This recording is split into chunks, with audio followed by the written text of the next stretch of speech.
My name is Rebecca Tabor-Conover. I'm the state coordinator of Connecticut History Day.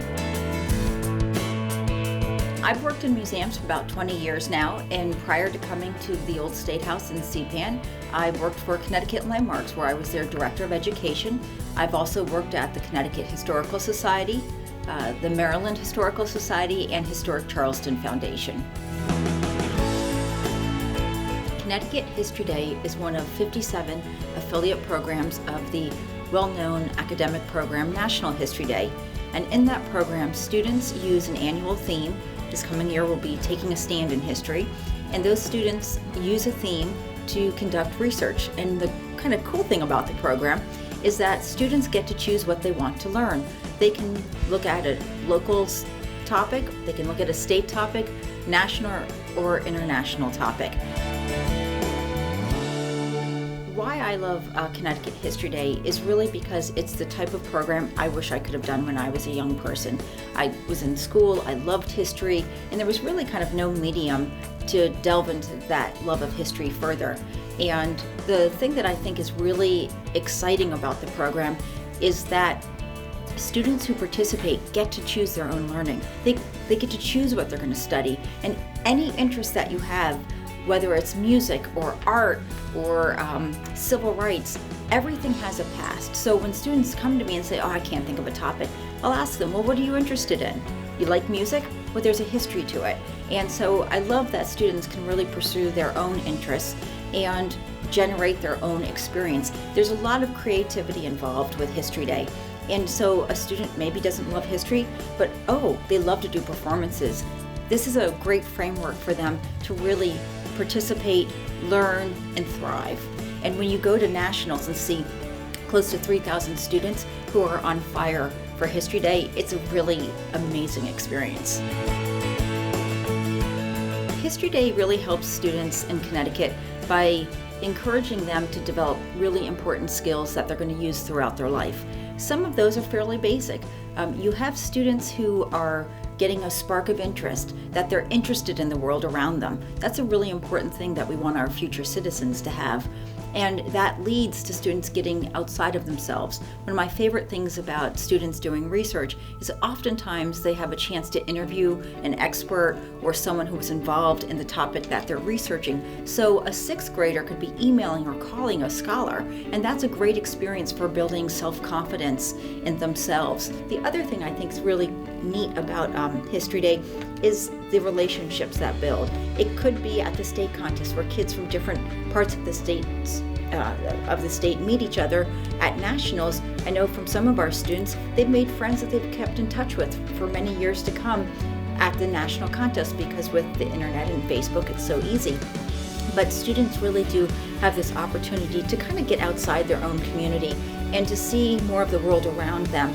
And I think that a lot of our students really do develop this interest in the world around them, that they have a curiosity, they have a spark that is going to be helpful to them throughout their lives.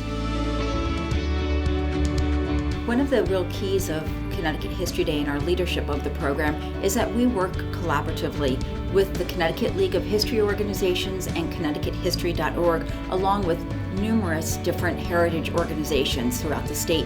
And that has really, I think, given this program a whole new level of excellence, because we work with our colleagues to encourage students to explore Connecticut topics that relate to the yearly NHD theme.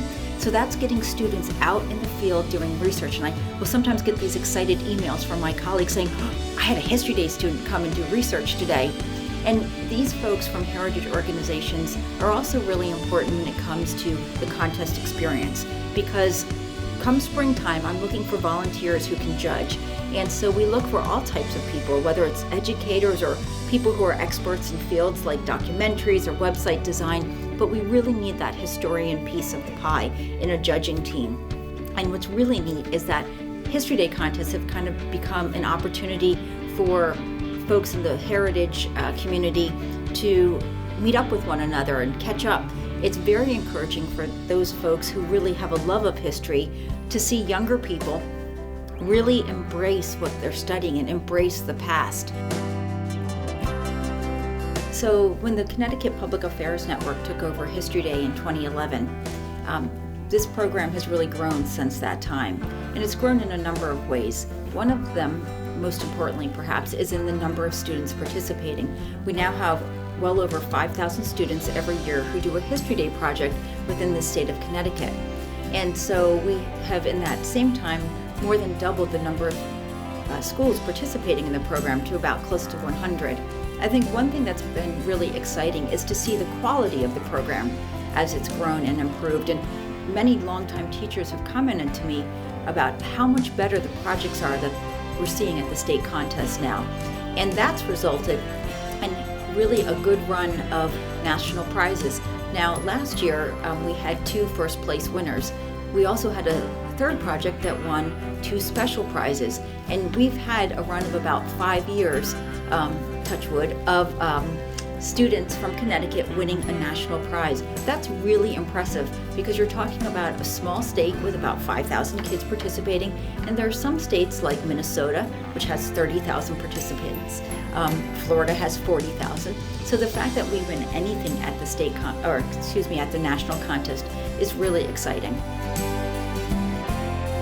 The thing about going to the NHD National Contest is that it's about more than just doing your presentation. It's about more than whether you win or lose. It's a whole experience, and it's a very exciting experience because it allows students to interact with students who are like them, who are excited, who are inquisitive, and there's a lot of button trading that goes on, and it's a great way, even for a shy student, to reach out and meet someone from a different part of the country or for the world. For instance, me as a coordinator, I work with people from Guam. I wouldn't meet someone like that if it weren't for History Day. So coming up for the 2016-2017 school year, we are busy getting ready for another great year of History Day.